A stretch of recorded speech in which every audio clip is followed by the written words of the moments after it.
It's Monday night, which means it's time for the Troubleshooters. Yep, we had a little bit of a hiatus last week. We try to avoid it if we can, but sometimes people just don't feel well, and it's okay. Take care of yourselves first and foremost. But we are back, the Madhouse. Man, so much went on that last episode. But before we dive into that recap, let's talk about what we got going on. So, in 2 weeks, so next week is Easter Sunday. Hide your eggs. Tell your people you love them. Whatever you do. We're actually going to grill out and have fun with my brother. But the following weekend, April the 22nd, 23rd, and 24th is the Huntsville Pop Culture and Comic Expo. I will be there running games. The Trivial Trial of Tristan Trust is the game that I am running. It is a homebrew. It is D&D 5e. It is 3rd level, so everybody can come in, and I've got you covered. I got your character sheets and everything you need. I will also be running a tournament where you can win fabulous prizes, so you can join in. That's the not this coming weekend, but the following one. We will be there running games. I'll be there like all the time. Come check out all the sights and sounds. It should be back into full swing. And then we are a month away from RPG Con coming to us live here in Huntsville. Actually, I've been sharing the countdown. That is May the 20th, the 21st, and 22nd. I will be out there. I believe I have those days correct. I know Otter posted them for me. So, yep, 20th through the 22nd, I will be out there running games. I will have fabulous DMs with me, including our very own Voodoo, who you cannot see right now, but she'll be out there running games for me as well. And we have a series of adventures that start with the death of a merchant, devolve into a conspiracy, and break out into a revolution. So you can come and check all that out. I am writing those right now as we speak. I'm about not as far along as I want to be, but probably further along than I suspect I am. That one of those kind of things. So you can come out, and tickets are $8 to play. The badges are still on sale. There's an early bird special going on until I don't remember when now. But either way, come out and buy a badge for the weekend. It's not that expensive. It's a lot of fun. There are free games out there. There's going to be music, food. There's actually going to be HEMA, which is the Huntsville European Martial Arts Group, putting on shows where they're going to be sword fighting, clanging and banging with sword and board. Come and check those guys out. And then we'll be back to doing the virtual D&D weekends. On a personal note, something I don't really talk about that often, I am in a really stressful time, and the reason is because I got 2 conventions coming up, writing art stuff, got a new show coming up, and in the midst of all of that, I bought a new house. So my girlfriend and I will be picking up a new house so that we can move all of our family together, since we have like 75,825 kids. It's only 5, but it feels like that much anyways. So anyways, a little pat on our back. It's a beautiful place. It'll put me in Huntsville, which I know a lot of people saw the post and were like, "You'll be moving closer." Sorry, Voodoo. I'll be moving further away. I know. But so we got that on top of everything else going on. So if I seem a bit erratic at times, or if I'm a little bit harder to get a hold of, please just bear with me. I'll be back to my normal self eventually. In the meantime, though, we do have a new show coming up. We have our auditions are done. Our cast has been selected. We have our first session 0.5 coming up soon, and more of that will be released. We're working on a release trailer thanks to Otter's hard work, which everybody send love to Otter. He's not feeling well today. He's with us, but he's not on camera today. He says he's just not feeling up to his best, but he's still here, so he's a trooper. I think that's all the announcements I have. Thanks again to D&D Beyond for your continued support and allowing us to use your tool. It's wonderful. Go buy it. Your subscriptions and all the books that you could want. Call of the Netherdeep is on there. We've got coming out Multiverse of Madness coming out in May. Monsters of the Multiverse coming out in May. I'm thinking Doctor Strange too.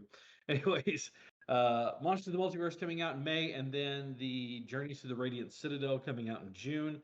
There's a lot going on, and we are going to do our best to try to keep on top of it and keep it going. Anyways, I think that's enough for that stuff. So let's talk about what happened last time on the Troubleshooters. After finding the underground resistance that's there, they were escorted to one of the depot stations, the charging stations. But before that, they took a detour back to their home base where they found their good friend, Bruno. Brave, powerful Bruno was slain. A note was left for the group. In retaliation, they found a nice high place and put a bullet downrange, striking the canisters of the mortar shells, which created a cacophonous explosion, a chain reaction that leveled the entire depot, leaving it nothing more than a smoking crater, some debris, and a memory. Of course, that put the rest of the city on high alert, and as the klaxons blared, our party, trapped in this building, is now going to have to extricate themselves.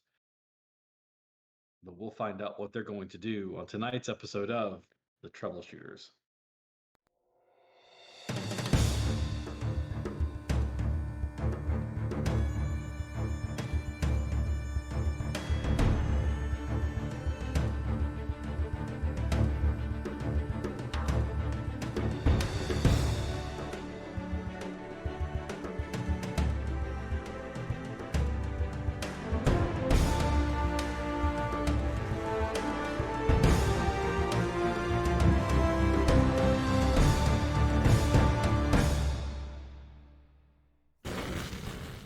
The city is on high alert. The sounds of the klaxons are ringing.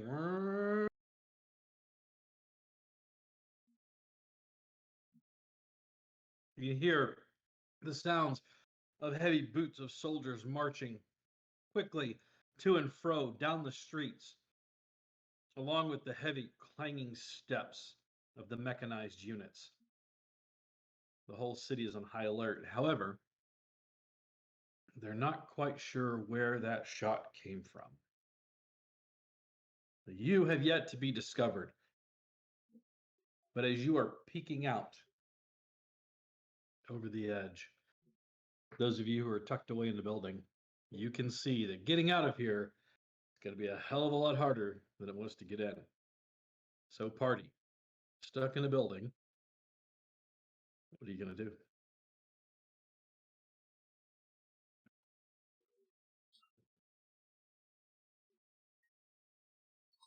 I am not quiet, man. No, you are not. Oh, I'm good for distracting. That's really it. Mm-hmm. I forget. Do we know where the other depots are? You do know.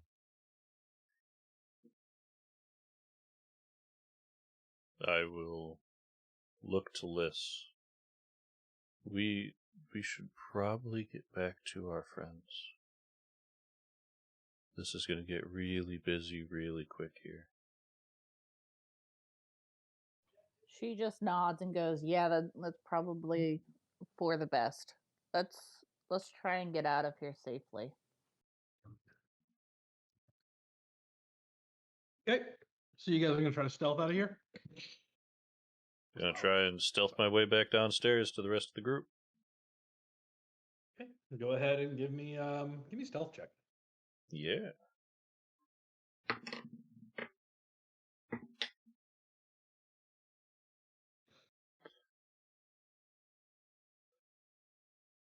It's a 12 on the die, so 21.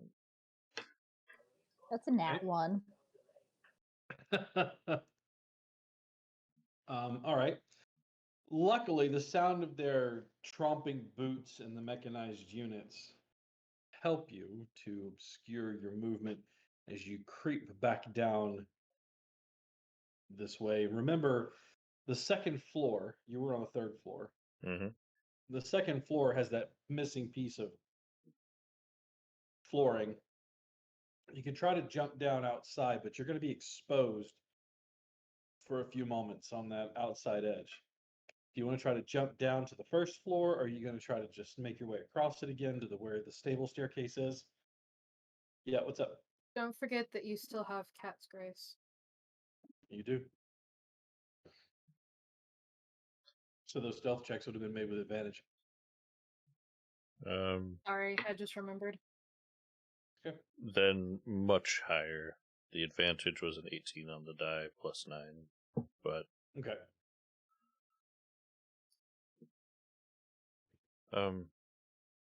I can try and scurry across the rope and let down the other side if you want to climb down versus... Well, you can run on walls. What am I talking about? I also think I could just jump down and be fine. Technically, yes. Yes, you can. Some fucking Monk shit. no, I was trying to think of crouching tiger, hidden dragon shit going on over here. I haven't seen All that right, movie so in years. don't miss out on the sequel that they had on Netflix. I am not going So- to try and run across it this time. I'm going to just scurry across. Try Yeah, and pull hug the myself rope and along. just like pull yourself across. All right, it is going to be an athletics check still. Okie dokie. However, you will lower the DC because you are just trying to shimmy your way across.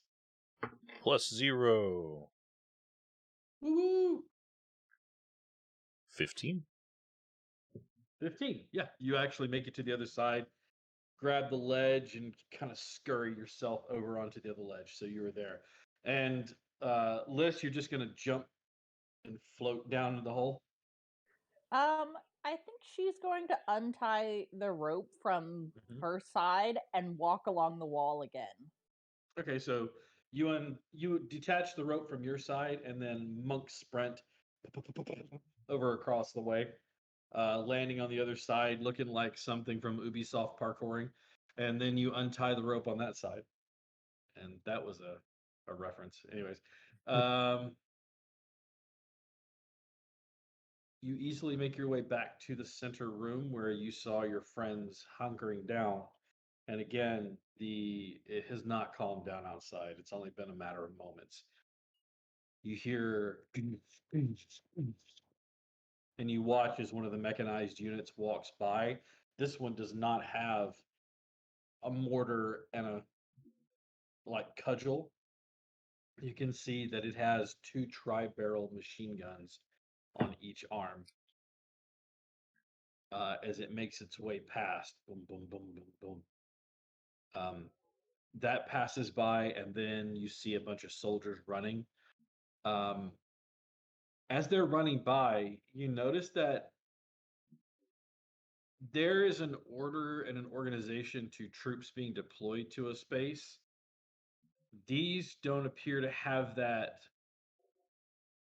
run. They seem to be running in like moving out of the way of something. They're trying to get out of the way of something that's coming down the street, and it doesn't take you long to realize that as they are scurrying past, one of them slipping, falling, his allies grabbing him to lift him up.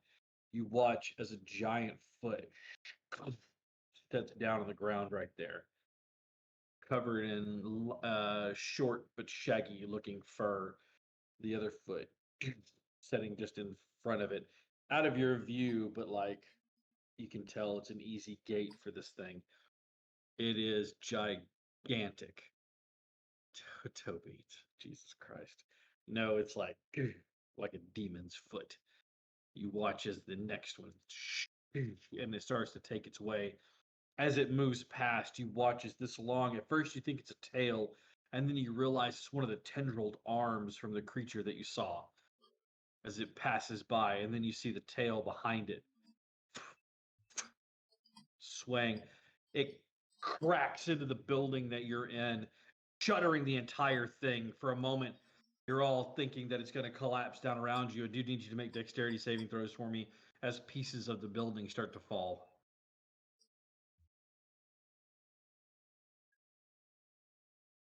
26. Okay. Dexterity save? Yes, dexterity saving throw. 10. You have no, never mind. I'm sorry, Chuck. Oh, dude. Okay, so 10, a 20. What'd you have, Liz? 26. Okay. Emrys? 26 as well. Okay. I'm sorry. Good. 9. I'm dying over Toby. Toe beans, toe beans, toe beans, toe beans. Yep. I'm That'll be sorry. in our heads. I'm sorry, but I'm not. Okay. Yeah, thanks a lot, pal. All right. As it crashes down, look what I've got tonight. It's physical dice. Dice. An ethereal bag. I have awokes. Got a bird This on is it. high. It's the puppers. Yeah. All right. Good boy. Down. Down, buddy. Good boy. Yeah.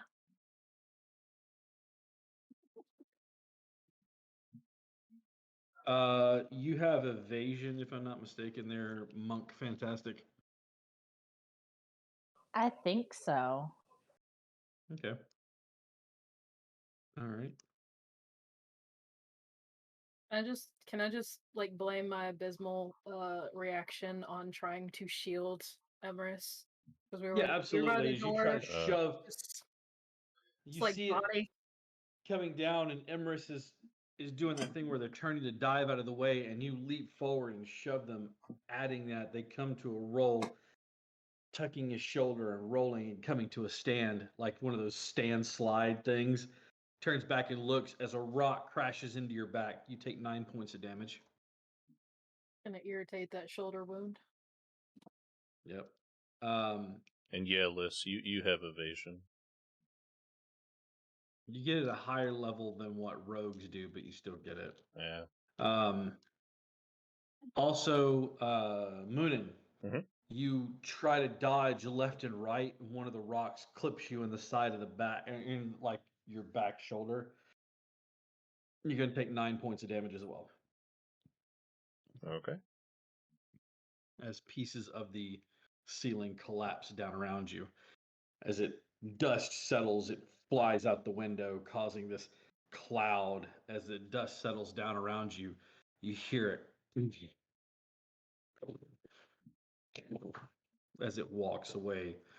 It seems like a slow plod, but then you realize that it's just its natural gait. The thing is so massive that it's just taking long strides.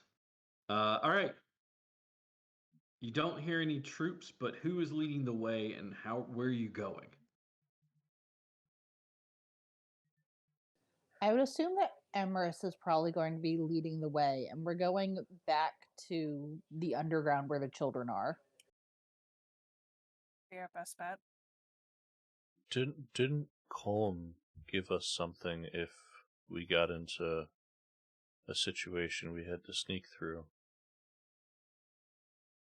I think Philip did, but yes, we have something. Yeah, the child, right?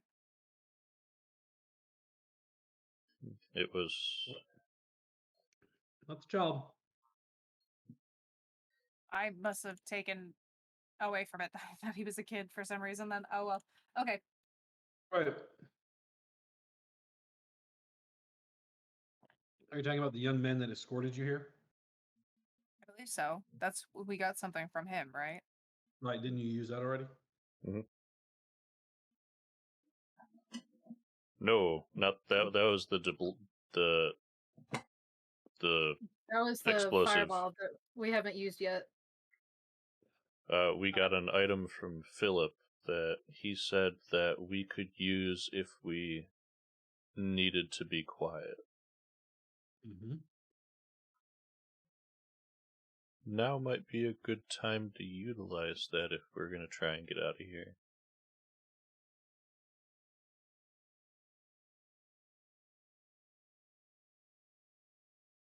Do you remember what it was?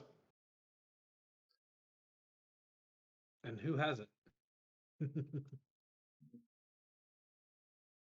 think it was given to either Liz or Moonin.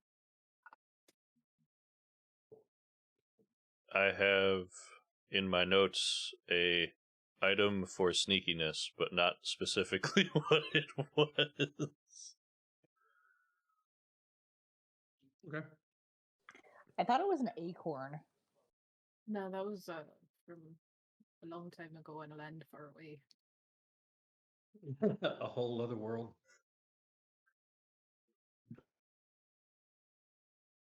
All right. Fetching through your pack. So you don't know who has it? I assume Moonin probably has it. Okay. Moonin, give me a percentile die roll, please. Percentile. E. It would help if they stayed on the table. Percentile is 73. Okay.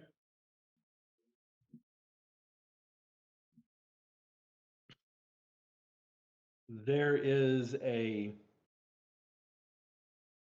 in your pouch, one of the things that you see is a feather. It's unusual looking. One, because you don't collect feathers. Two, it has a golden, kind of an iridescence to it. Mhm. As you move it, it goes from a dull brown to this kind of golden color.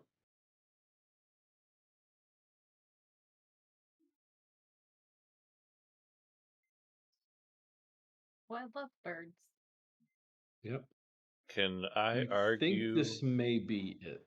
What's that? Can I argue for a intelligence check for Moonin to remember because Otter does not? Sure, you can. That ain't gonna help. That's a 2 plus 0. Okay. That's okay. Liz also cannot help because I think it's a 5. Cool. I think this is what he gave us. Okay. All right. So you believe that's what you were given?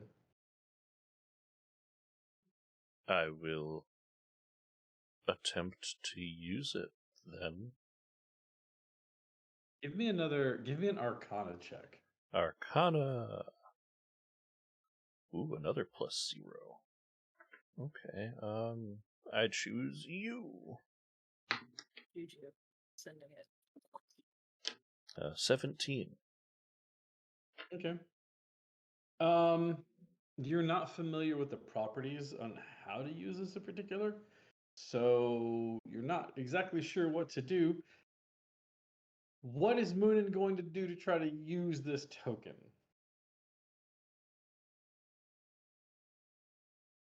We need to start asking questions when people give us random things like, how does this work? What does it do? Explain. Probably a good idea. How does one magic? Tell us.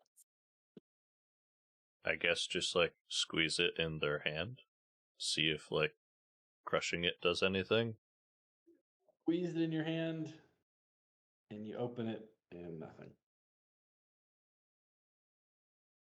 Take it aggressively. I don't remember how I'm supposed to use this item. Wave it around in the air. Like you just don't. You wave it back and forth, and it seems to flutter, and it seems to change and move a little bit, but like it's watching something that can't quite take hold. Like, the like trying to tune an old school TV to get the static all gone. You're not quite there yet. You're close, but not quite. Throw it into the air in front of me. Okay. You throw it into the air in front of you. The very large lobby of this building that you're in, that is dilapidating and falling down, is suddenly filled with the sight of this gigantic, multicolored bird.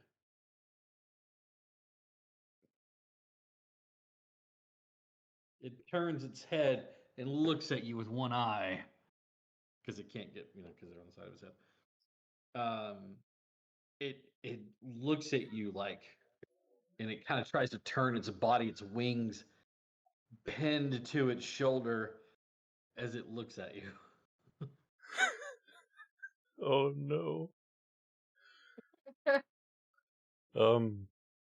That's a big fucking bird. It is a big fucking bird. I don't know if that's going to be able to get out of here. Who's familiar with a rock? Out of game, yes. In game, no. No, out of game.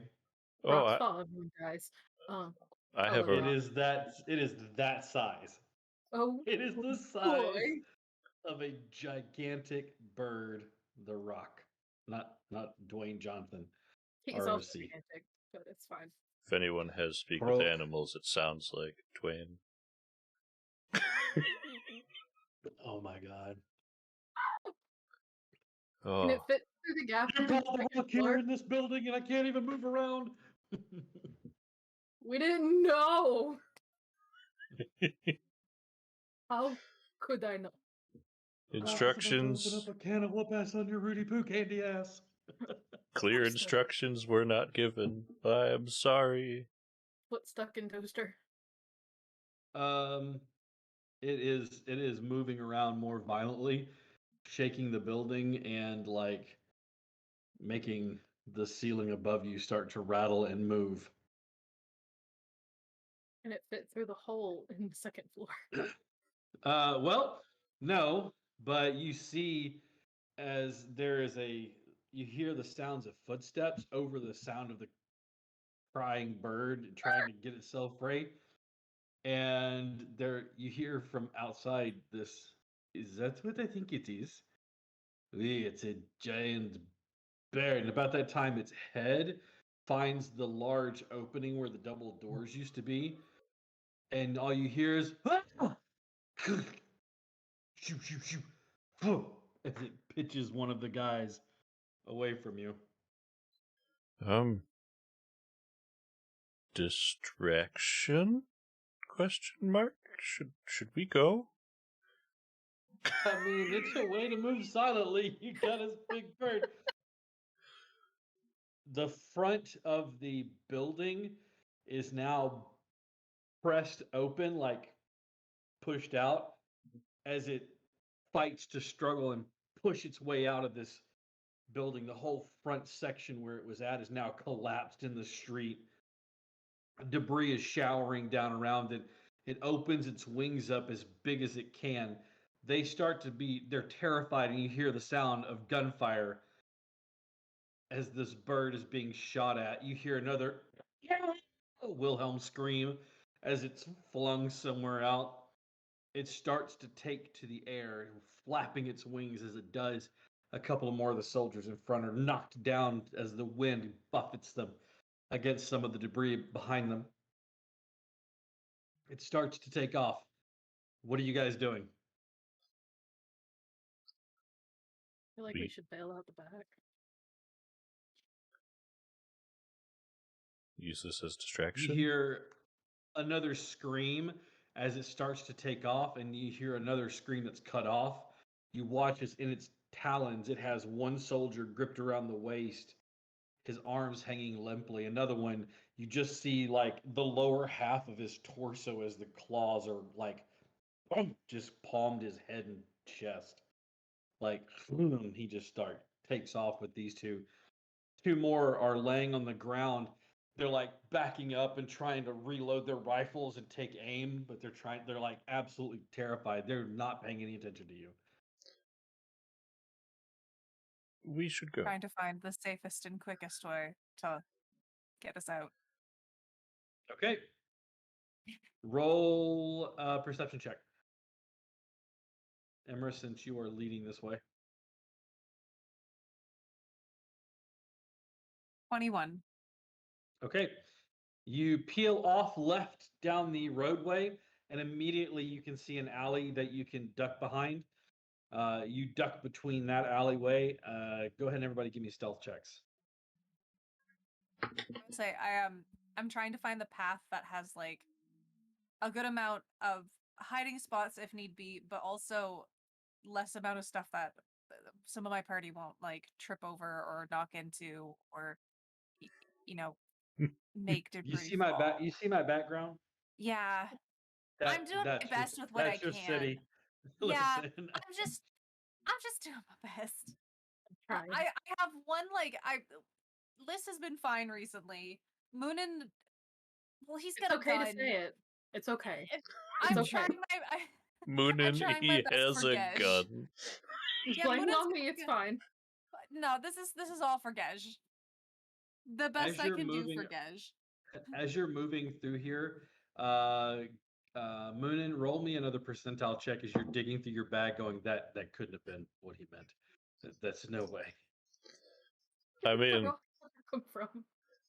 you know, to be fair, To be fair, if we're trying to be stealthy, a giant rock of a distraction is a good way to be stealthy in a roundabout way? Question mark. That's a 18 on the percentile. Just so you...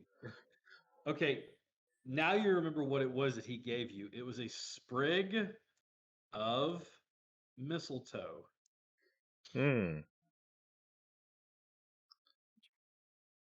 Aha! That wasn't the item Philip gave us.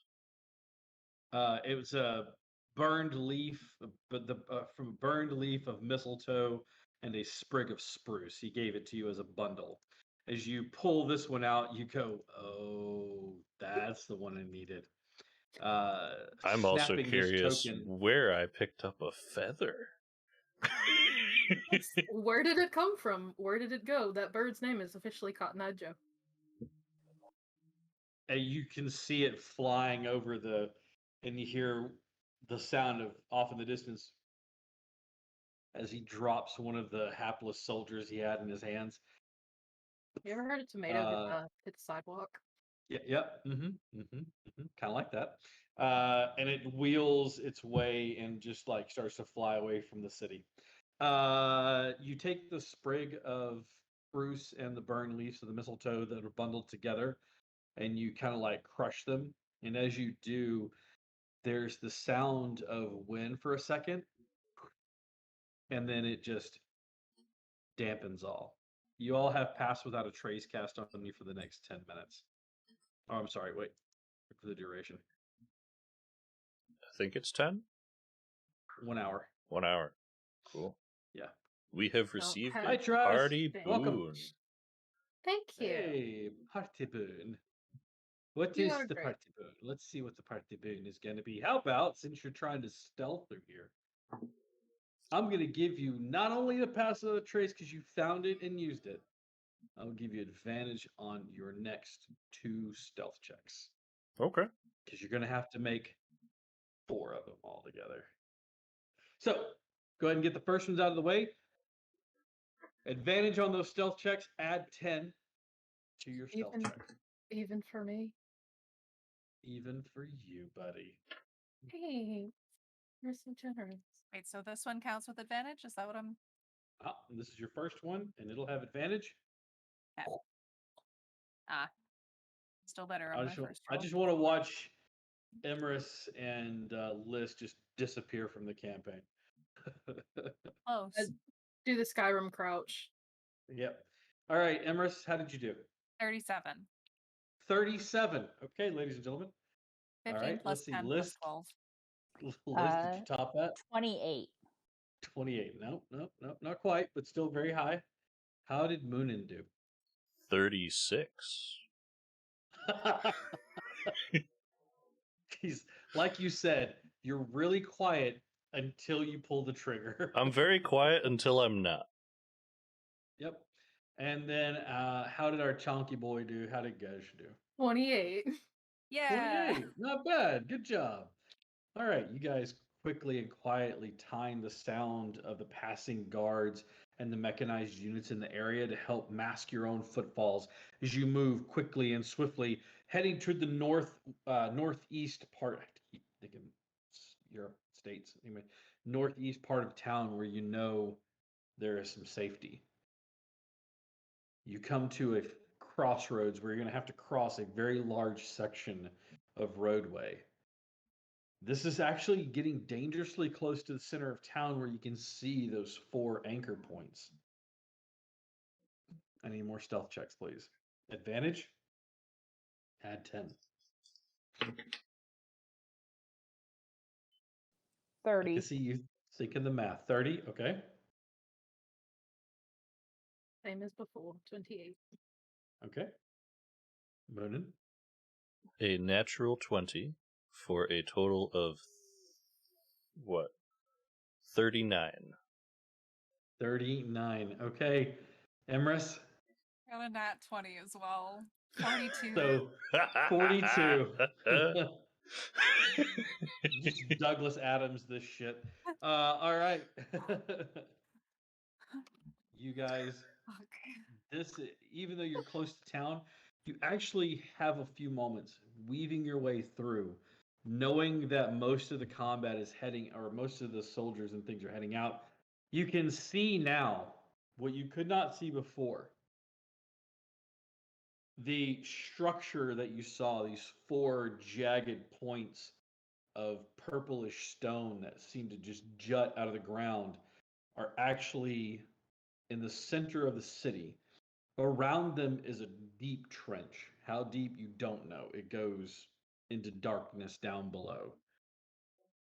There are wide stone bridges that have been laid out. You can see metal bridges where like bridge layers have come and laid out bridges, and they have been set up to cross over into the center of this thing. The center of it is probably 60 feet, and no, it's probably about 100 feet in diameter. The trench is only probably about 30 feet wide. So it's not real. I mean, it's wide, but it's not like super wide. But you can see like where these things come out of the ground, out of the trench, out of that trench that's built around it. As you guys continue sneaking past that way, as you get close enough, you can feel this sense of dread that seems to seize at your heart. It seems to make you just kind of like feel uneasy. I'd like for everybody to give me just a constitution check, not a saving throw. I just want you to roll d20 plus your con modifier. 16. Okay. 8. Gesh? 8 for Liz. Gesh? 17. 17. I don't know if Immerse is back yet. They had to take a work call. They did say they trust you rolling for them if need be. Okay. Boy, howdy, this is going to be fun for me.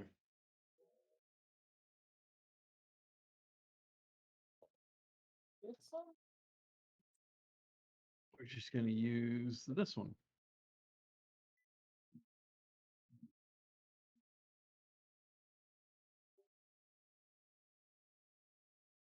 All right. Let's just use this big honking die. Chunky boy. You Again. can't see it because it's green.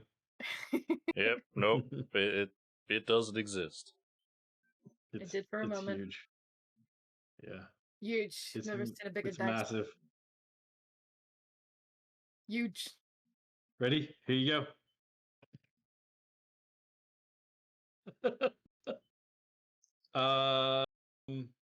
That a biggin. Okay. Okay. No, it's not bad. 11. You know it's So chunky we when you had- can hear it clearly rolling through the microphone. Yeah. It's a big boy.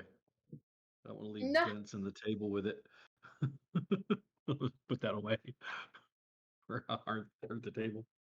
Too big, All by the right. way. So we had an 8 for Liz. We had a what did Moonin have again? 17. 16, Oh, sorry. my bad. 17. And then, Gez, you had a 16? 17. 17, okay. That's where the 17 All was. right. I had the 16. Okay, so you guys pass through there. You feel a little ill, but otherwise you feel everything's okay. You guys make it a bit further north, heading on the easterly side. Do I want to roll with these tonight? Yes. I don't know what They're they are, but amethyst. yes. They're amethyst. So anyway, all right. Stealth checks. You still have your +10, but no advantage left. Thank you for that boon from earlier. Yes, Taz. Trez. Okay.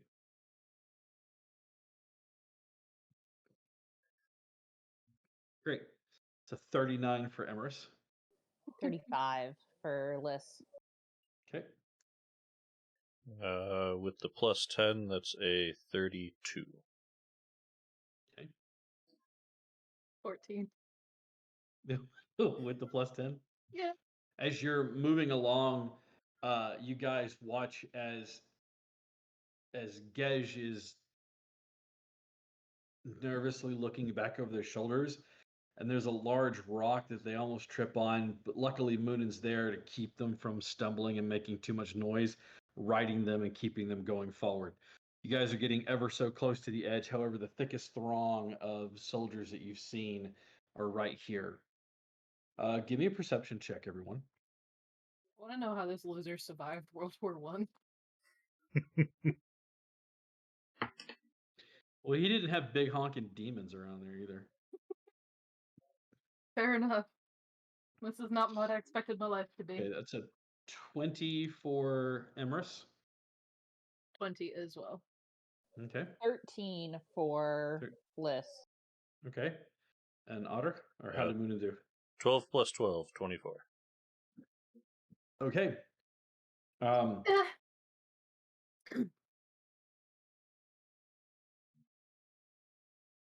The strongest concentration of soldiers that you've seen are starting to move through here. As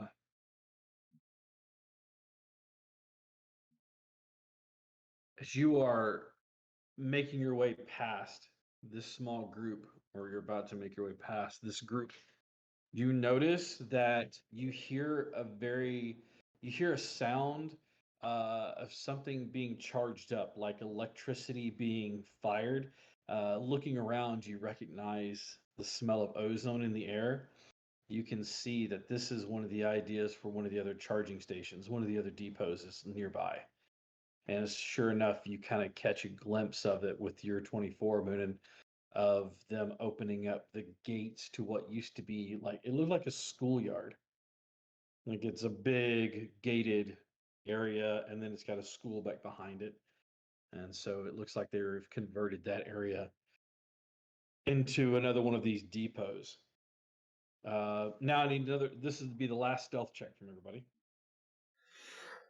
As you're moving one last time into the field, this is just straight +10. 38 for Emerus. 19. 32, boys. What'd you get? What'd you say? Guess? What did Gedge have? 32. I rolled a 20. Hey, I thought you good said job. a dirty 2, and I was concerned. I was like, how do you have a +10 to that and still get a 2? Emerus, you rolled a 16 on the die, +12, 38. So I have a you're good. 22 plus 10, 32. Okay. You guys easily make it past the last of the ones, but you have identified where one of the other depots is. And the good news is it's not far from where the underground forces are. Bad news is, with everybody being on high alert,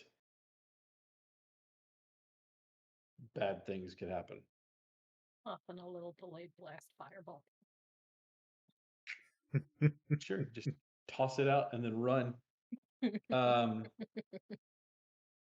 you make your way through, David Bielski, who you met earlier, he has a small group of men with him.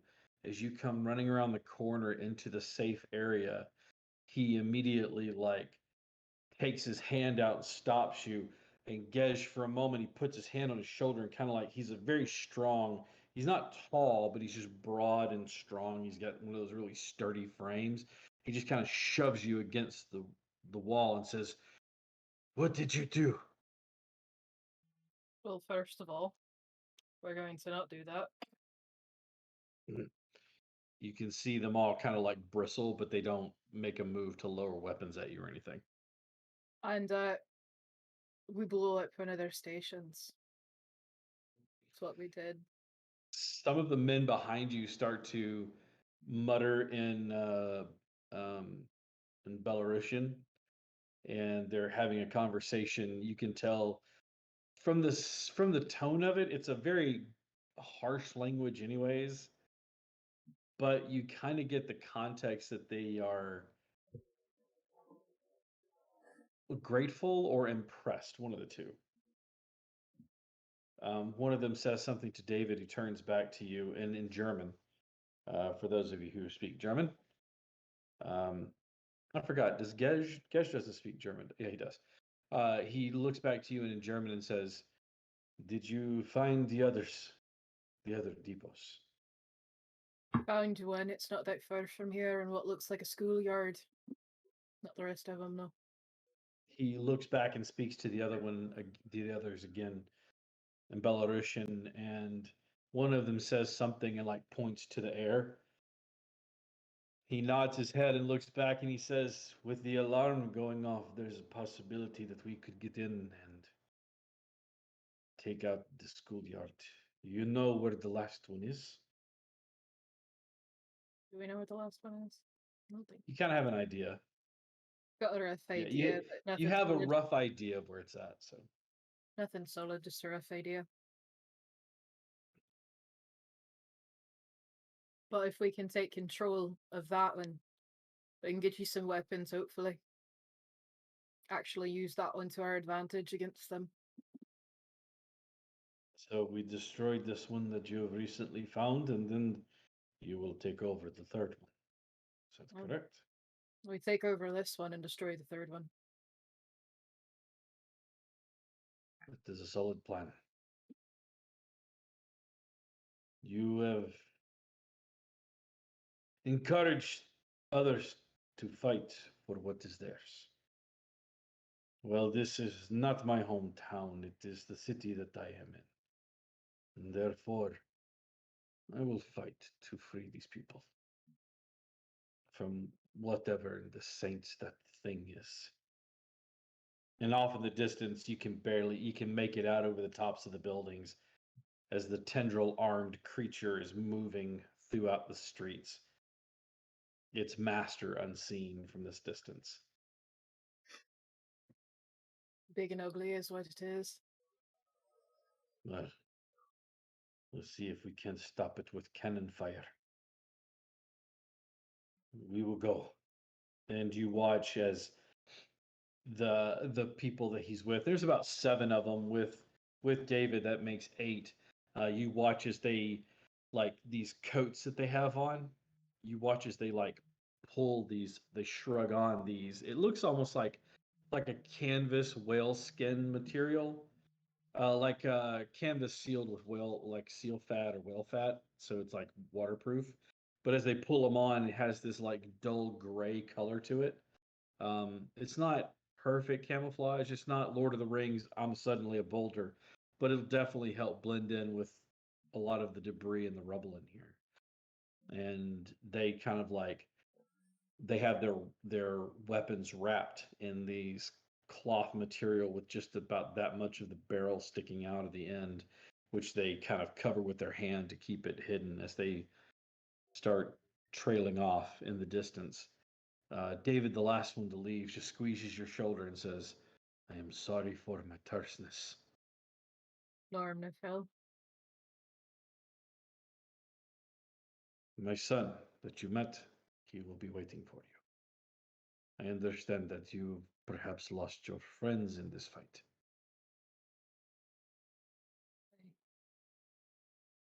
We lost one of ours. But I feel the message we sent was appropriate. Uvia will help you. Before you foray out again, speak with Albert one more time. He may have an idea on how to put the cork back in that bottle.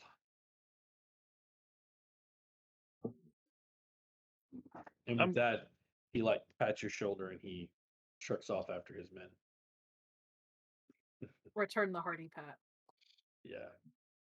All right. They disappear around the corner, going their own way. You make your way through the city. As you guys get close within the the remaining structure, you can start to hear your own footfalls, even though the hour that you know would be there for that duration. Suddenly, you hear your footfalls. Yep. Looking back, you can see that. Excuse me. You have a passive perception that's really stupid high, don't you, Liz? You see a It's shimmer. 24. Oh, You man. see a shimmer just passively looking at the sky behind you. You can see a shimmer at the edge of where the remaining part of the city is untouched and the old bombed out part. There seems to be this difference between the two sections as you trump off back to where their headquarters are. Tuvia catches up with you, keeping easy pace alongside of you, and he says, "We all saw the explosion from here. You did a really good job." Appreciate it. They are scrambling now, aren't they? They are. But they'll probably protect those areas that they're vulnerable like that. They've I got to hope Father figure will out be what's okay. going on first. True. He leads you back in and says, Albert says that he wanted to talk to you before you did anything else. And he leads you back down into that sanctioned area, underneath the buildings, the cool tunnels, the packed dirt. As you open it, you can see Albert. He's standing there with both of his hands in his hair, mopping them back and forth, a piece of chalk in his hands. He's not even paying attention to it, leaving a trail of white in his hair, white dust. On the board is a complicated formula. As he looks it over and he says, "Yes, I see. We can harness enough energy to do what we want to do, but the consequences for doing such an action could possibly be quite volatile indeed.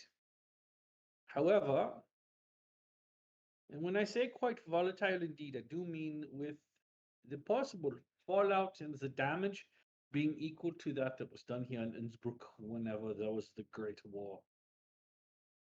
But," and you hear the sound of that as he's writing on the chalkboard, the tap of the chalk, the swipe of it as he writes. Every once in a while, it squeaks a little bit as he goes through it. He punctuates it and drops the chalk onto the table, steps back and looks at what he's written.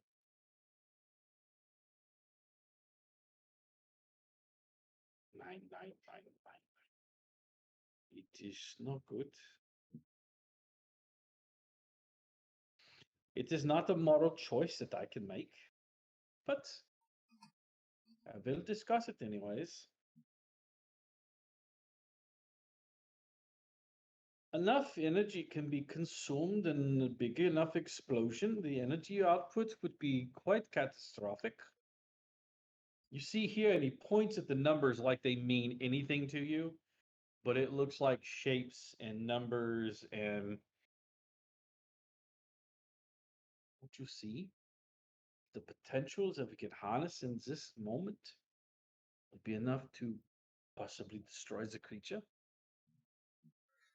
But it would destroy the town and any of the people nearby and a large swath of land around us.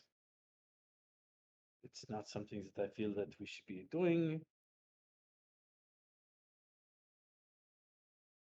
I'm not to make that decision, though. I'm just to say that it is a possibility that you could do.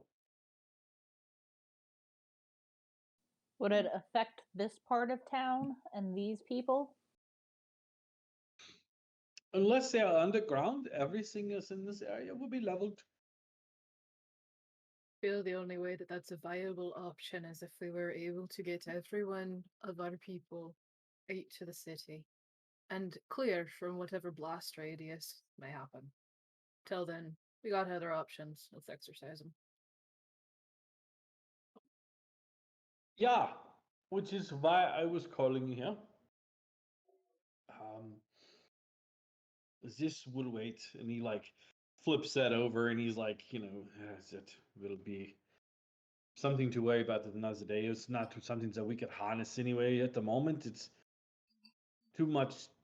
We must do more. We can't take the numbers and merely work on the numbers and say, yes, well, we had the numbers and that was enough, because that is the foolhardy way to go, and will most certainly mean we all die.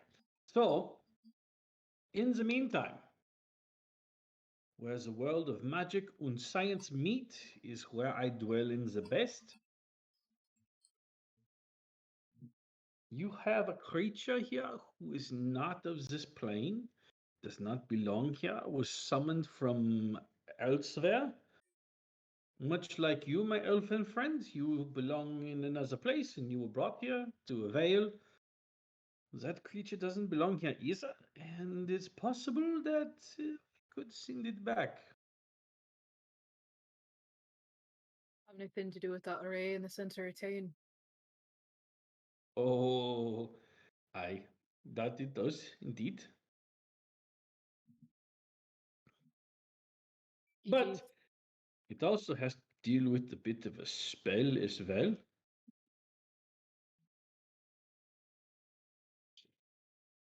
So destroying the spires wouldn't be enough to send it back where it's from. Destroying the spires assures that it will not return once it is gone. So we need to At send least it back. for some And time. Right. There is a spell that we have worked on that has to deal with returning things to where they belong in the natural order of things. And he takes a spell scroll, like he's moving through some papers, and you can see, yeah, it is. And he hands you a spell in German. At the top of it is written the word. Hang on one second here.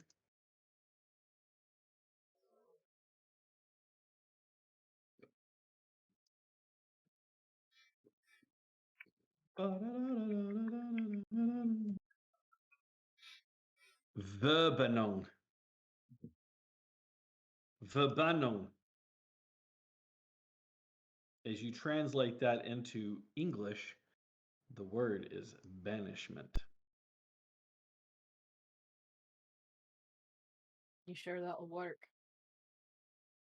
No, but what are the chances do you have? Yeah, you're right. Is there any of you who are casters of a sort that can cast this sort of spell? Les just looks at Gej and goes, I no longer have the ability to, but I'm not sure exactly what you sacrificed, but depending on what you sacrificed, you should be able to.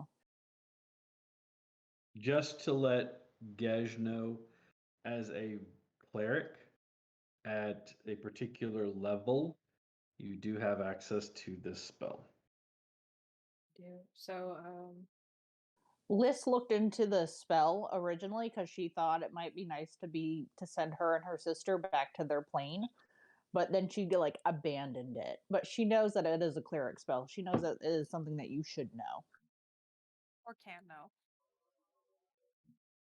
Oh, gonna just stare off into space for a minute, contemplate everything that I should know.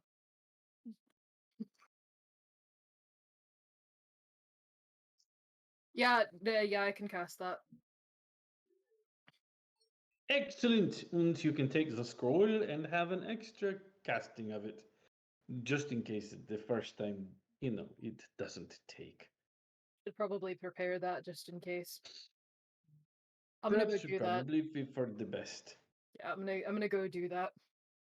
Okay, so you are going to take some time to prepare. I take it you are taking a long rest then. It's okay with the party. You are escorted through one of the other doors into what appears to be a room. So it's packed dirt, but it's had wooden walls installed and to like shore things up, and a wooden ceiling as well. It's a low ceiling, so it's only about 7 feet tall, but there are lights that have been strung up in here, and you can see that it has several very comfortable beds. The room prior to it had a long table that looks like it was for serving food. You guys can take a long rest if you would like to do so at this point in time. I'll pray about it. As you are taking your long rest, is there anything that anybody else would like to do, prepare, ready for, speak with, anybody?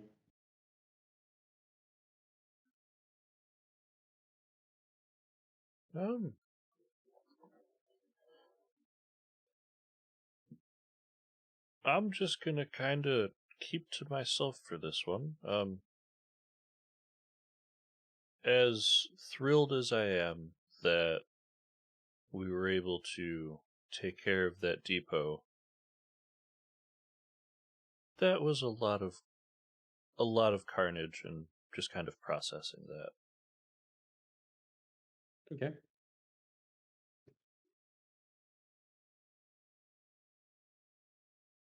Can't say I've wiped 4 city blocks off the face of the earth before.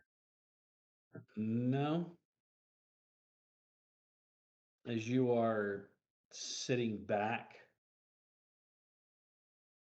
like these thoughts in your head, like coming to grips. You don't know at what point in time, but you nod off. Just the sheer exhaustion draining your body. You startle awake in the room, and you stand. You can see everybody's there resting. Liz is meditating. You can see Gej in some light prayer, getting things prepared. Emrys looks like they found a cozy place to kind of curl up and doze. You kind of look at all of your friends and walk, and you don't know what's guiding your footfalls or your footsteps, but you seem to walk, and as you do, the world peels away like old wallpaper, just curling up at the edges, and you find yourself not falling, not flying, not moving, but just sort of existing in this void where pinpoints of light fill the sky all around you. The heat at your back, as you turn to look, you can see a sun behind you. Distant as it is, you can still feel the warmth from it. Your front is abyssally cold. The void seeks to draw your breath from you. In the distance, a very familiar sight. A series of eyes, purple, the tendrils streaking out. They loom up over you. Well,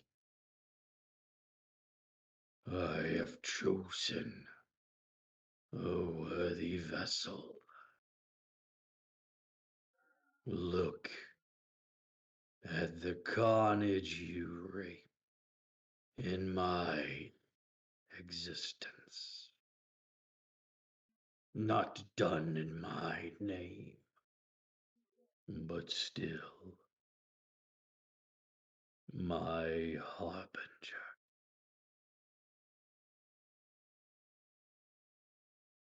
They took a I- good one of ours. Retaliation needed to be had. Yes. Retaliation.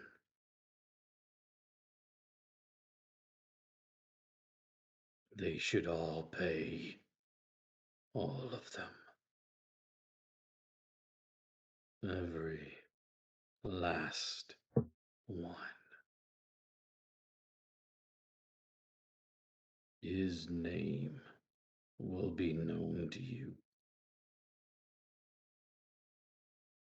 He and I had a deal, and he broke his side, taking another deal instead.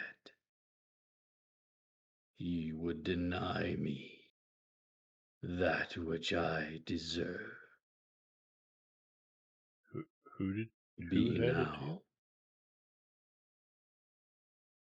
You don't hear a name, but you see an image appear. It's very familiar. You've known him by a few names. The most recent one is Christoph Anders. Ah, yes. A hand moves enormously large. It looks like it could engulf a planet. It sinks around and squeezes the image.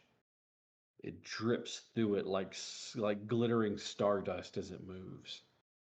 The hand sinks back into the void around you. Traitor is his name. Do you know anything of this creature they've brought to this plane? You see what I see? I was figuring you'd reach out at some point.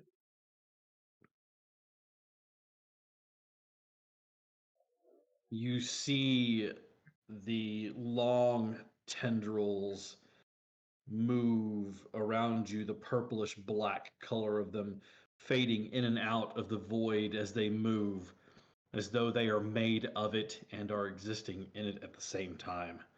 They come to a moment, and you see one of them snake forward. I cannot bestow upon you the full breadth of my knowledge, for it would kill you. But take this sliver. And it touches you in the middle of your forehead. As it does, it's cold and clammy and greasy. And as you try to recoil, you wake gasping for air, looking around the room, your hands clutching the edge of the bed that you were laying on, your body racked in a cold sweat. The only word you can remember is Demogorgon, but you remember one other thing: false deity.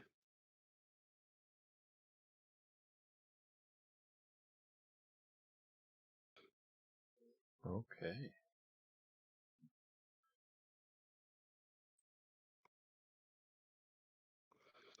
I am sending you a message, by the way. Okay. Is this at the end of my long rest or in the middle of it? Yep, it's at the end of it. Okay. While you're sending me that message, I'm going to find my way to a bathroom and just, stick my head under cold water for a minute.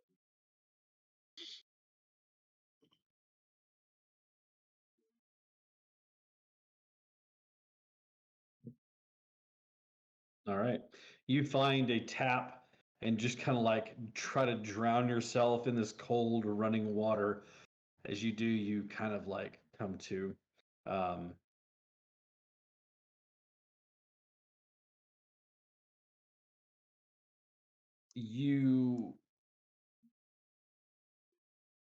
There's something else that's kind of playing at the back of your mind. It's like, you know how you've chased a dream when you've woken? Mhm. You run after that dream and try to trace it down, but the harder you try to recall it, the further away it gets. The longer you're There awake, is- the foggier it gets. Yep, and the harder you try to like concentrate on it, it seems to even get more vague. Mm-hmm. There's something there, but you can't remember what it is. Okay. As you guys come to your rest, a sound from the main war room wakes you up and kind of catches your attention. As you make your way in, you can see David Bielski there with Tuvia. There is fresh blood on David's face. He seems to have a blackened part of his, like this side of his face is blackened with either soot or burn. You can see 4 of the other men that he went out with are there. They're grim. They look as though something got the better of them. Joining them, though, you see a coughing, sputtering man who's clutching the side of his chest, a familiar accordion bag around his shoulder. He looks as though he's seen better days. His head is bandaged in one spot as he steps forward and he sees all of you. Ah, I'm glad to see you're all well. I thought they'd gotten the better of you. I'm going to have a bit of a lie down if you don't mind. And he like struggles to stand and then like takes a couple of steps forward before he starts to swoon and fall. I'm You gonna go and catch him. grab And I will Colm. cast some cure on my boy. Okay. Casting cure wounds on him. You guys trundle him off to get some rest. He sleeps, and while he's there, David tells you what happened. Through ragged breaths, the implication was that he and his team got there. They were able to secure it, but a fight broke out. As they were there securing the location, unbeknownst to them, the gate was opened from the outside and a vehicle was driven in. As troops unloaded out of the back, they were in a fight again. Outnumbered, they didn't have time to get one of the mechanized units up and running.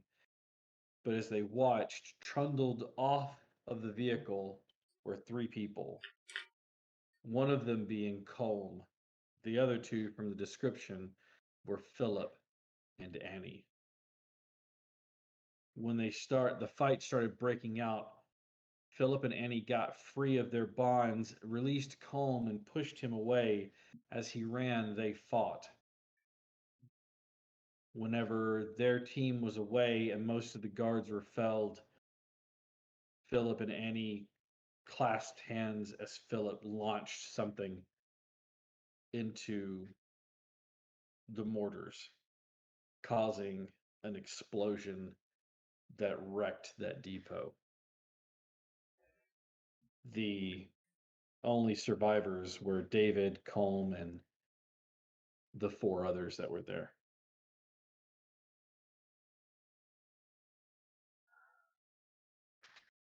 Colm's now he had when you first met him, he was clean shaven, then he had the little mustache, then he had the mutton chop mustache.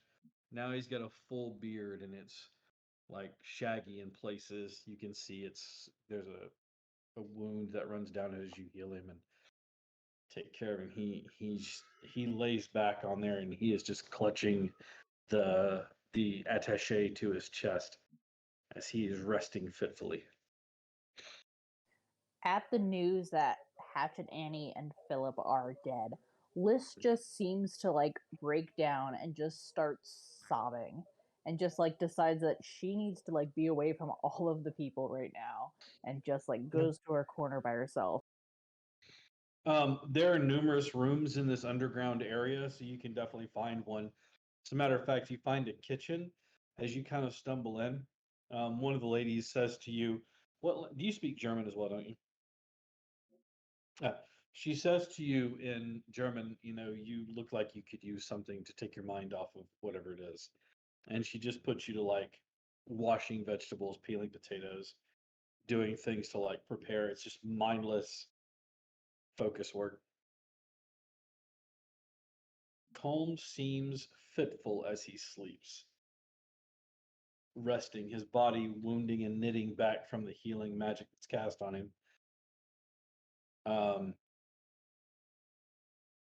David, although he seems wounded, seems like he fared a lot better than others did. He and Albert are having a heated conversation concerning the application of magic and science to create a big enough explosion. Albert's basically saying that it shouldn't be a decision that they should make. It should be used to power things and make things better, not used for destruction. That there's usefulness that can come from this. To which David says, "Do you not see what we are up against? How many more of our few numbers must die before you understand that we have to take drastic measures?"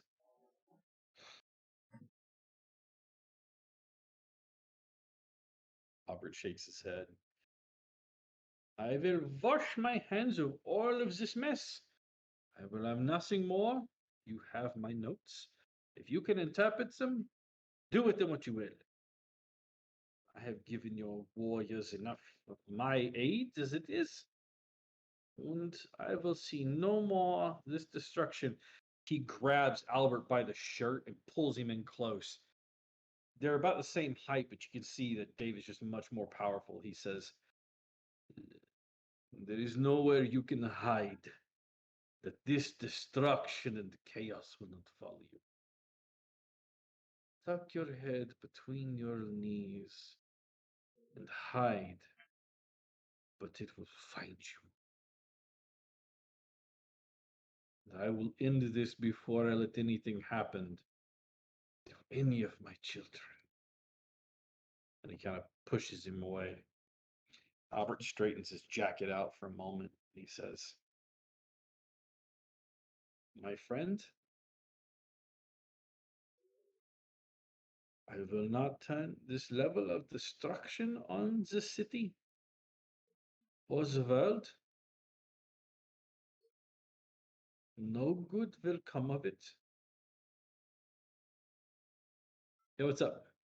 I would like to interrupt them with their little thing, kneeling by Colm, checking him over, making sure nothing's Mhm. broken or if I have to repair it. Listening to this, just David, got a question for you. Well, they're actually not in the same room. Combs back in the resting room. They're in the war room. Which, I Well, mean, if you wanted to be in there, you can. Well, if they were talking loud enough, because I figure it's probably yelling from at least David. I mean, you can tell they're having a heated conversation. So It's he not would, enough to wake anybody, but yeah.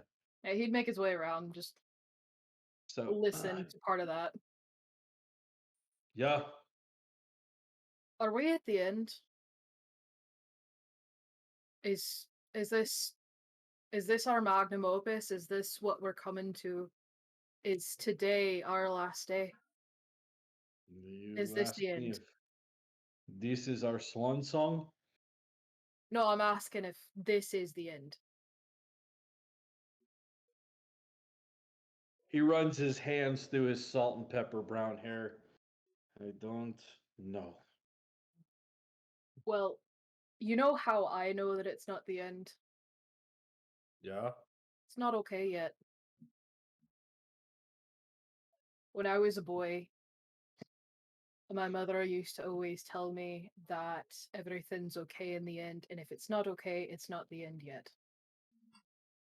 It's not okay, we're not at the end. We don't need that. You don't need to threaten everyone here with that destruction. You don't need to threaten your people. Just them. Now, if what I'm understanding from Albie's correct, that would destroy you and everyone you're trying to defend. Well, I mean, technically speaking, unless they have a course underground, like they are here, there's a modicum of. But regardless of, by the way, I like Albie. That's very good.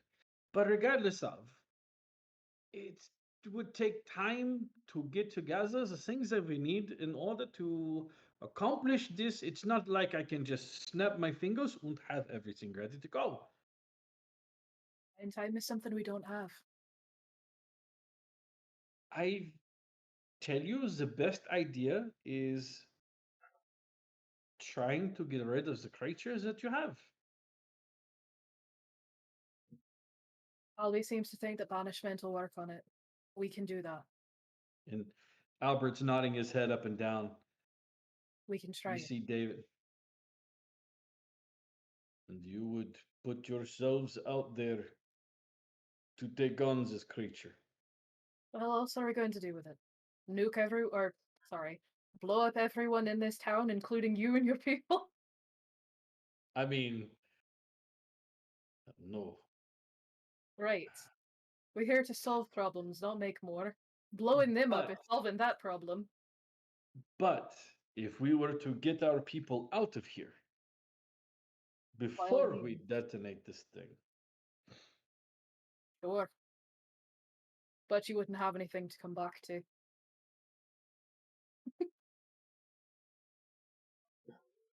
There's not a lot Fine. here right now, but it's something. What do you propose then? Batten down your hatches. Let us see if we can figure out how to get rid of this creature. Maybe destroy that third depot before we go after it. See if we can get rid of it and even the playing field. There is a soft clearing of throat from behind you. His clothes are still tattered. He still looks like he needs more rest. But he stands there and looks at you, and Colm says, "Perhaps I do have more tricks in my bag, so to speak. Something that could rid us of the creature if you have a spell large enough for it. We think so. And a way to destroy the, as he winces, and a way to destroy the third depot, rendering a lot of their forces useless.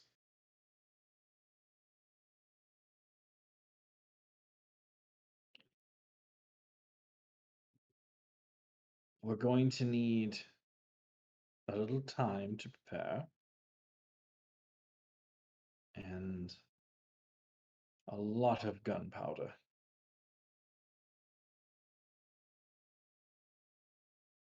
I think we can manage. Let's make a bomb.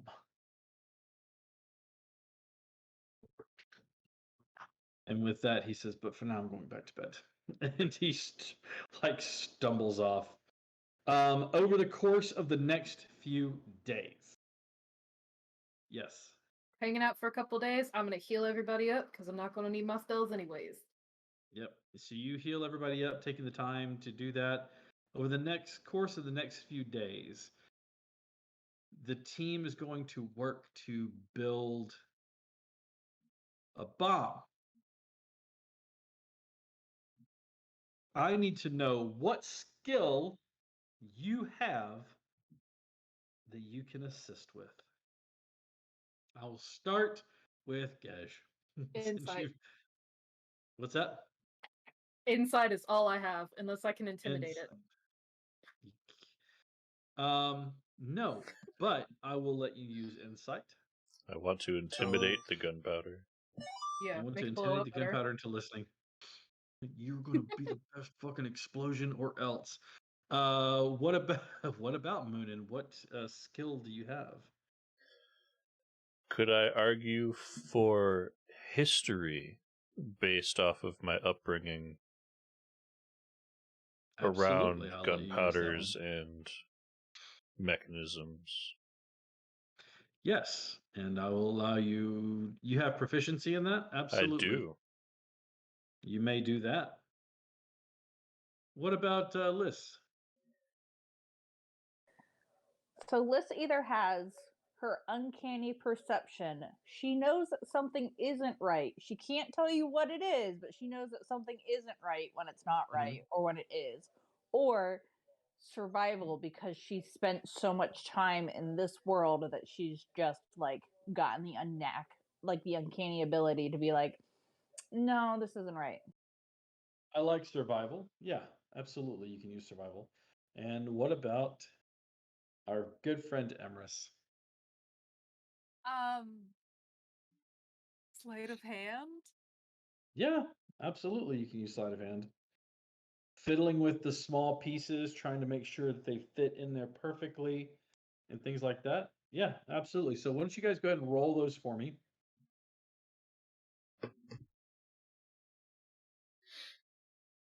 If this is to make a Oh, thank bomb, God. I'm going to use my inspiration that I've been sitting on for a while, because something tells me a natural 1 is not something I want while we're making a bomb. Yeah, you don't want it to blow up while you're underneath. Which, by the way, you guys are not underground. You are actually in a workstation above ground. Oh, that is so much better than a natural 1. Dirty 20. 16 plus 4. Okay. All right. How did Emrys do? 25. 17 plus 8. Okay. How did our friend Gej do? 23 with a 15 plus 8. All right. And Liz? 28 with a 19 plus 9. Nice. As each of you takes down, carefully manipulating the small triggering devices and other things that you need, Emrys, you get in there and start to work using the insight and history and expertise from your allies. You are able to carefully put the pins in properly, setting it up. Moonin, you tell them exactly how much they need to detonate, knowing your history with gunpowder and firearms, and working with Albert, you come up with the perfect amount for a payload. You also come up with the help of Liz.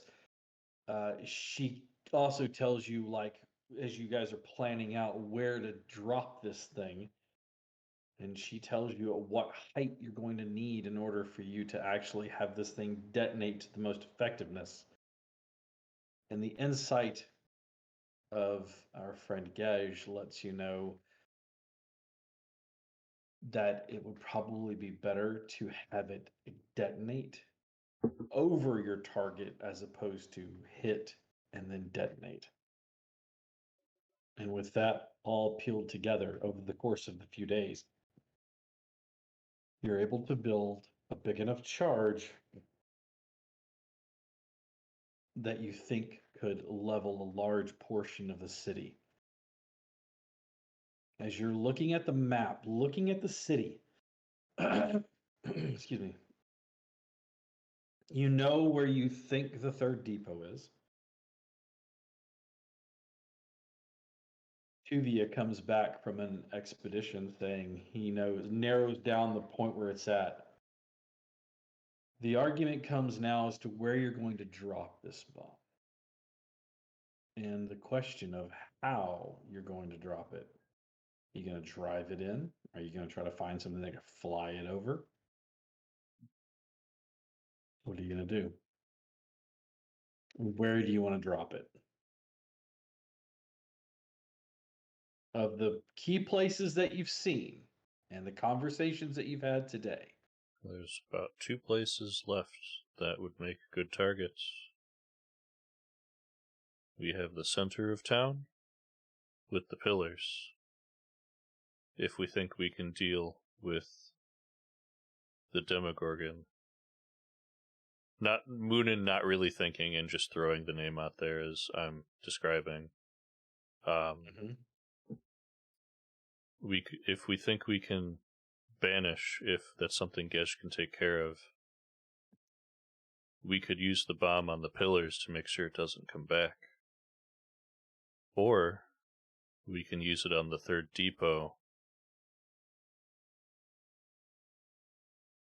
Bonus points if we can manage to get the Demogorgon in the vicinity when this happens.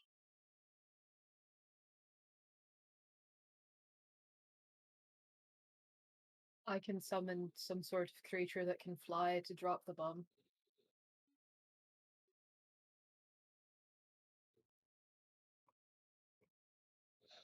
Okay.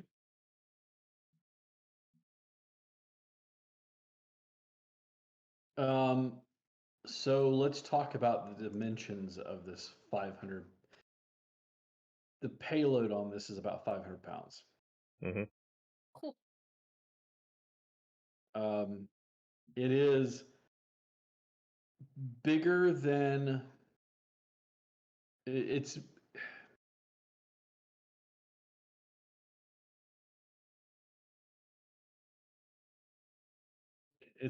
It's like a Mark 82, which is about 8 feet long. Pretty big around, like a big barrel.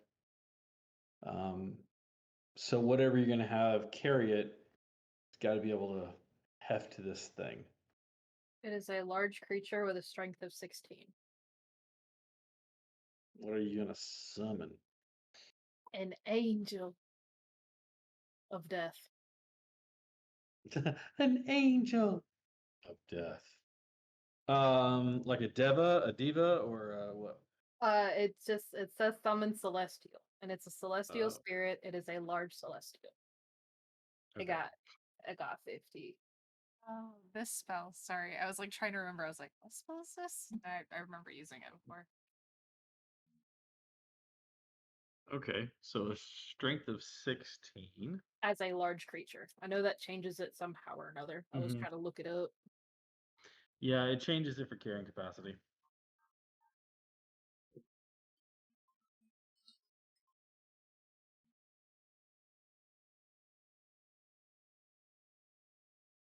Yeah. Can you summon more than one at a time? It is a concentration for an hour. One at a time. So nope.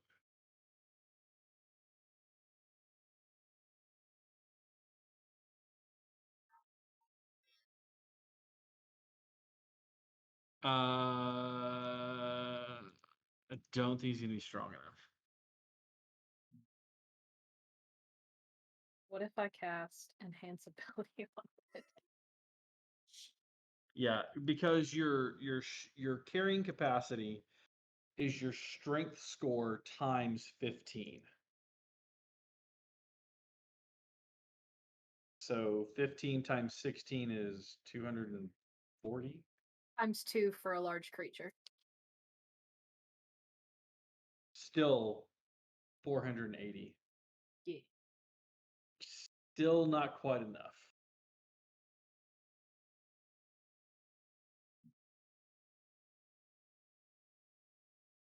Well, I tried. If we only had a rock.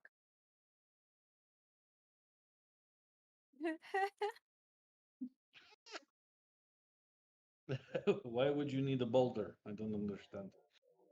Oh, there's no K at the end. It's fine.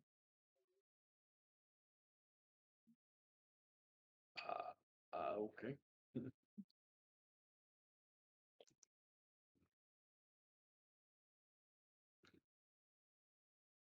What else do you plan then? Colm, who is usually full of ideas, is like, don't know. He's furiously looking through his bag, trying to figure out something that he can use.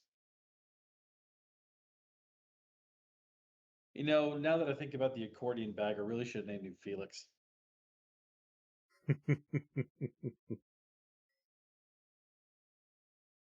Phone's just fun.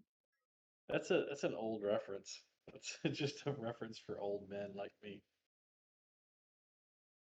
All right, We still love you. thank you. So let's figure out where you're going to drop it first.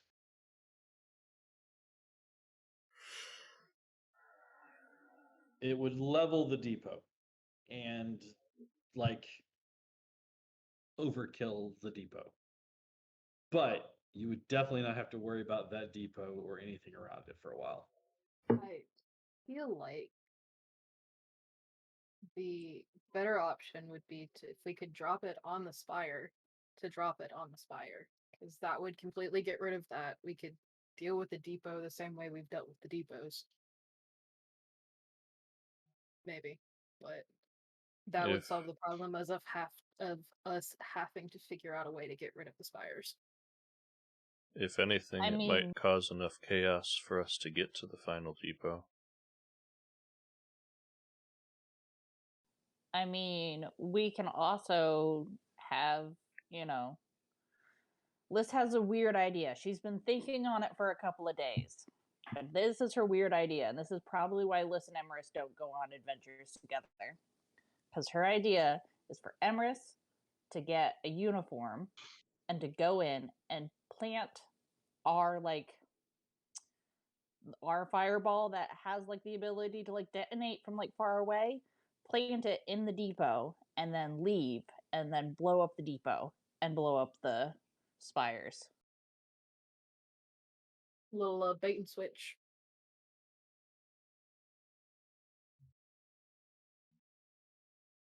But how do we transport the bomb? You That put is it an on your back like excellent- babushka. Sorry. I'm sorry. I mean, that's basically what I was thinking too. Just maybe find a bag of some sort that they would carry. No, the big bomb. I mean, theoretically, we could log carry it with enough people, but that's kind of conspicuous. Liz Babushka can handle. takes a deep breath in and then just kind of sighs and goes, "Nobody's seen any airplanes around here, have they?" Saw a big bird. Is there a train? I think the train left.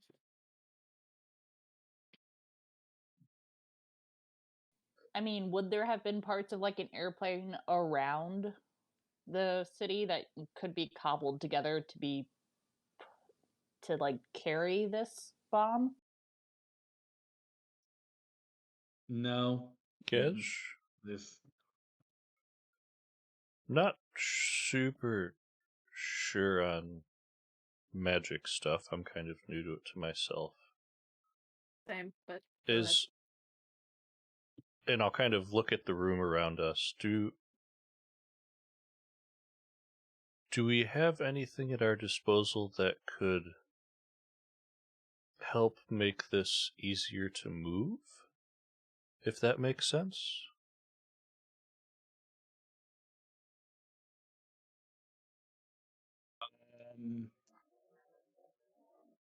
Yes. I'm sitting here I know as Otter what I'm asking, but Moonin does not know what he's asking for, so I'm not going to clarify further.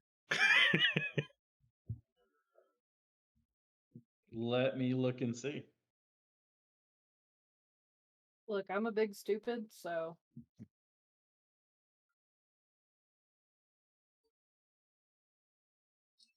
Okay, so your DM needs to make a bit of a correction.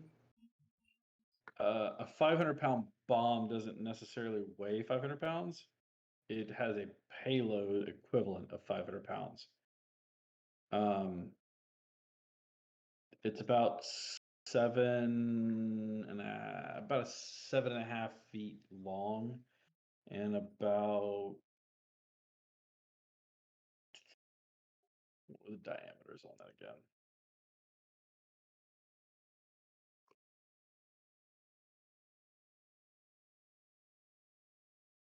Um,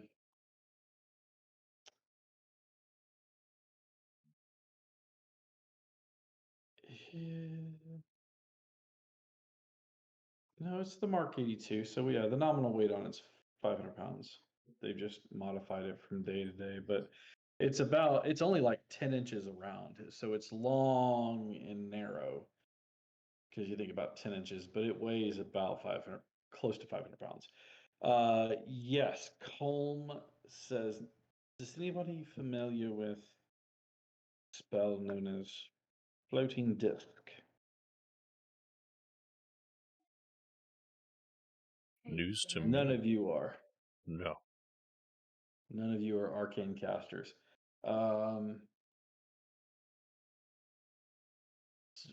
Tuvia says, we could put it in the truck. And as you're in this warehouse working on this thing, he kind of points over his shoulder, and there is sitting a woodside, looks like a farm truck. Looks like the wood sides come off, and it's used for produce and things like that. But he's like, it's a truck. You could put it in the truck. Tuvia looks pleased with himself. Mhm. Mm. You put it in the truck, and then drive the truck, blow the truck up. What about the one driving? Put a brick on the pedal. I mean, the angel could still work. The angel could drive. Summon an angel and go hop in Jesus, this take guy. the wheel. What do you command of You're me? like, you Road summon trip. angel. Stands there with a giant sword. What is your bidding, my lord? I just need you to drive this truck. that down the street. Is it a manual transmission? Yes, I'm out. What makes automatic only? What makes me happy is the fact that it's a large size creature. So I'm imagining like, you know, a teenager trying to get in one of those little yellow like children cars where their like knees are Yeah. sticking out the side. Like a smart car. Yeah. You see, we just need It's to like- find. Good. We just need to find Bowling Ball Man because he's impervious to everything Yep. Except for wet pants. except for wet pants. How many duck power does this truck have? You know, I was just about no. to say, if we found enough ducks, they could probably bring it into town for us. Just on the back of the ducks. This is where you need the ducknomancer. I did figure out that I have a spell, and it brings me a lot of joy because I don't think it would work like this, but it could. And it's I don't remember what it's called, but you can get in touch with an extraplanar being that you're familiar with and ask them for a favor. So we could just hit up Richard and be like, "Yo, you ever had a demon that wanted to drive a truck? Send them our way, bro." Do you know a guy who wants to learn to drive? We got a interesting short-term opening for a vehicle driver. We'll give him a crash course. I hate that you just said that. This is where you need a transmuter. Can you transmute car into airplane? Transmute truck to plane. Do we have a wish spell? Oh, no, we used that to get out of trouble. Damn it, Yep. Bobby. At that I'm not point, saying just the DM forced your hand on that one, but you know. no, you're fine. Because at that have a point, wish spell. it could just be like, you know, I wish that thing was on a different plane. Don't care where it goes, just not here. Oh God! Oh, that Can would, you that would definitely cost you. Could you imagine just being like, I'd like to send that creature to Earth 2. Oh. Okay, we think in that general direction. Why would you do that, you monster? Why not? Fair. All right. Richard So- has to report to somebody. Like to see him explain that thing popping up in a different world he's governing. Is that? Richard gets called out of the current world we're in. HR needs to talk with you. It's kind of urgent. There's a phone call, and he's just like, "Give me one moment, guys. I gotta Yeah, step this is outside and important. take this." Who's the boss man? We defeat Richard with HR. That's how you defeat most people who are issues. Listen, he just hasn't been canceled yet, so cancel Richard. Too real. Hashtag what a loser. Can't stand that bitch. I mean, technically, he is a demon, and technically, so is the Demogorgon. Let's make him fight it out like Rock They're and Robots. friends. I know him. He's a friend from work. Just wondering why he hasn't been into work lately. Richard, tell your friend to get some act right. Get him a Snickers, whatever. He's out of Tell sick him days. He to gotta mind come himself. back to work. No more vacation. Come on. However, in the hierarchy of things, it's a higher challenge rating than Christ is. That's a statement. Oh boy. But like, I mean, he's a prince, and it's just.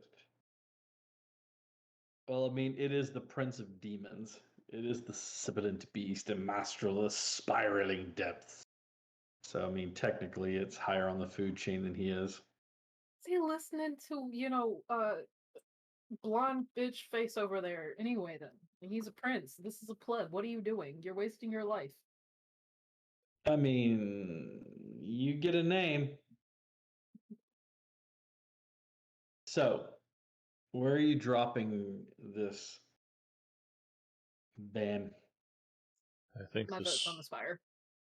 I think the Liss's Spire vote would is be a on the good Spire. pick. Yeah. Spire? Fire. Fire. Yep. Fire. Now, so you know where you're. No. So you know where you're sending it. How are you dropping it? With no return label. That is correct. Yeah, so you're sending it on with no return label. Yeah. To whom it may concern. Yep. This is an open package back to Walmart. We're not looking for it to be put back on the shelf. Just get rid of it. Got you. So how are you getting it there? Liz has another weird idea. Per my last email. She goes, it needs to like soar through the air, right? And we're not coming up with anything that's gonna like drop it. Have we thought about a catapult? I mean, we made a bomb. I'm sure we can make a catapult or a trebuchet. Historically, those are not the most accurate things in the world. The DM was about to say, DM to player, historically speaking. As a character, in character, I have knowledge on these things. They're not very accurate. and you also know that they don't go very far. Go a long ways.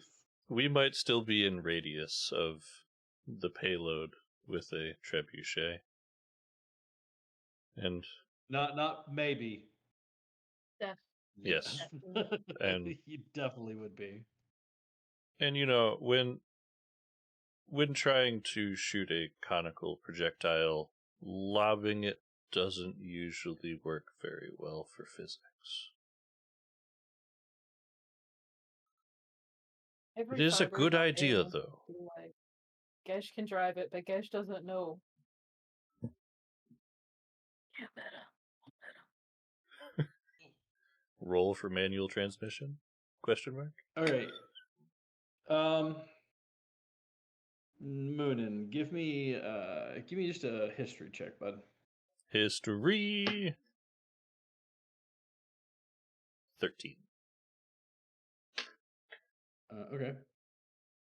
You need a paperclip, a rubber band, and that guy's prosthetic eye.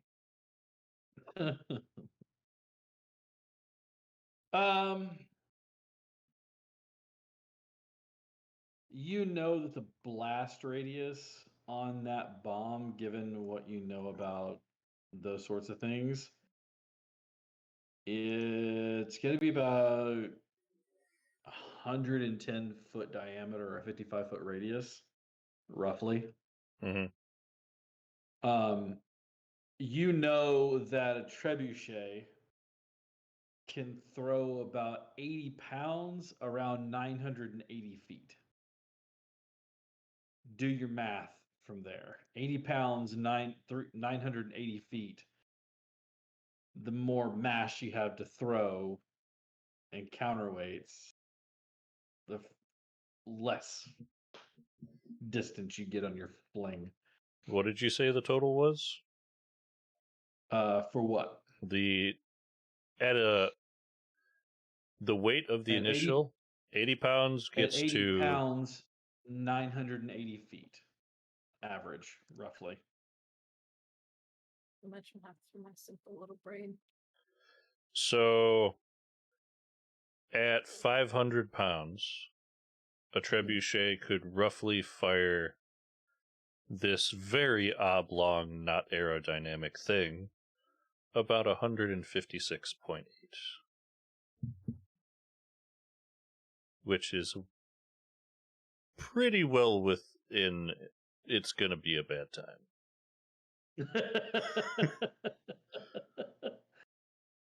Liz isn't Everything in that saying that region. her ideas are good ones. She's just saying she's coming up with them. Yeah, no, and You I know what? am, And I appreciate that. and Throwing signs at the wall to see what sticks, you know? yeah, and I, as Moonin, am sitting here trying to work with you on the logistics of if that could be feasible. Now, keep in mind that much like anything, if you change the proportions of it, if you change your counterweight, the arm length, there's the factors you can change on the trebuchet to make it go further. But at this point in time, to hurl 500 pounds any distance that you need, they're going to be like, they're building a trebuchet. You're not hiding that. Well, not only that, but usually you need at least one or two ranging throws to make sure it's going where you want it to. And something tells me they're not going to ignore a chunk of building flying at them from a distance a couple times as we range it in. The fuck is that? Oh, it's just them testing the trebuchet. You're fine. Welcome to my trebuchet. This is our distraction. And you have You that a one smaller trebuchet, and then you have a larger trebuchet. I like how we boiled down to just talking about trebuchet. And there's that Like one the guy last who's just 15 like, minutes. I'm curious where this is gonna go. What are they trying? There's one dude over there. There's a No, group no. of them that are like, no, let him have this. Yeah, like, I'm gonna see what happens. I want to see where this is going. Little do they know, it's actually the man behind the curtain. This is the All right, so you have a target. and a You trebuchet. and a bomb. You don't have a trebuchet. I feel like Damn we'd it. need a good bit of time to make a trebuchet. NPCs are just like, They're so smart sometimes, but right now they're being so the stupid. rest of the NPCs are just over there going, except for Albert, who's like, I'm a physicist and a magic user. I don't understand why they are talking about these things. Nobody ever asked me my opinion. That's fine. Albie, help. I don't know. I have no idea. Can you fly it in? If it was somehow smaller, it might be easier to fly in, but it's rather heavy for what we have access to at the time. Wait a moment. And you see both Calm and Albert were like excited all of a sudden, and they're like, yes, but how's the components? Do you understand the spell and how it works? Yeah, of course. They look at each other and go, reduce at the same time. That's what I said. If it was somehow smaller, that it might not weigh as much, but it's a big We bomb. cast reduce. I don't have that spell. I couldn't go with that. I'm sorry. No. We will cast reduce, or Calm will cast reduce, and you have your winged friend fly it, and we drop it. We drop reduce. Yes, Traz. Instead of pocket sand, pocket bomb. Pocket bomb. You know What? that Use would it one work. time. What? It looks like they dropped a rock on us. Halfway down, it just doubles in size. Mama. That's campaign 1 when you had your druid falling through the air as a small creature, only to then like wild shape into a rhino mid fall. Just wipe out people. Beast Boy up in there, turn into a T-Rex mid-fall. Yep, he bamfed into a dragon, I think, and just fell on top of everything. Glorious. All right, so here we go. Is that your plan then? I think so. It's just Are we trying to coordinate hitting both at the same time? Or are we going to use the No. confusion from the spire to take over the last depot? David steps forward and says, I think that you assault the spire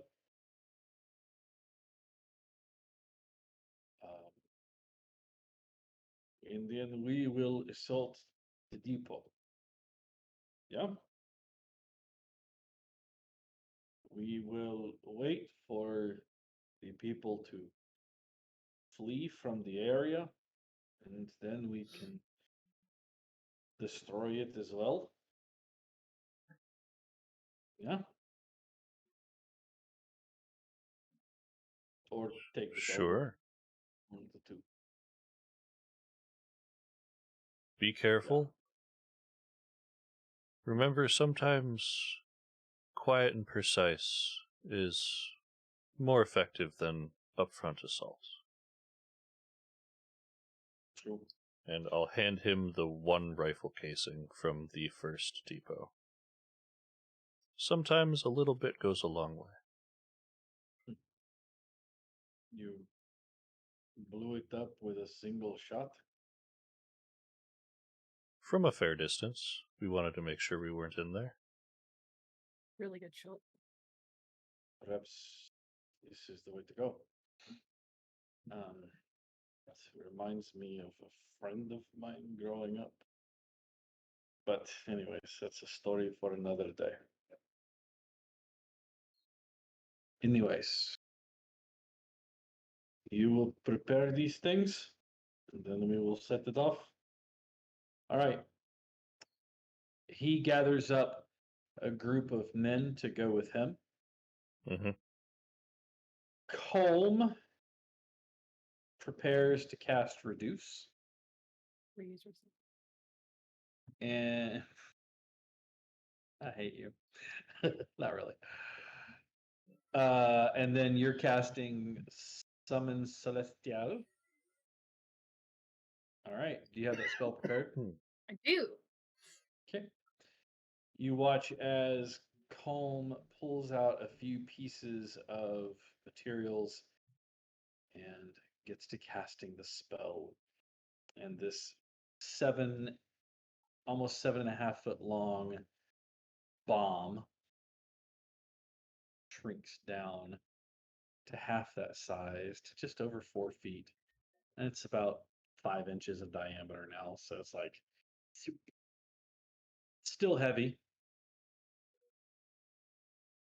You summon your celestial. Its wings fill the area up. It folds them in, the large creature looking at you. bows his head.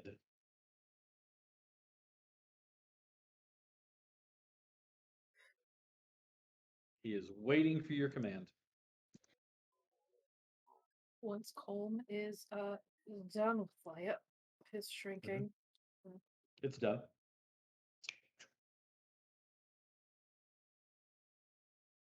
I like project my brain.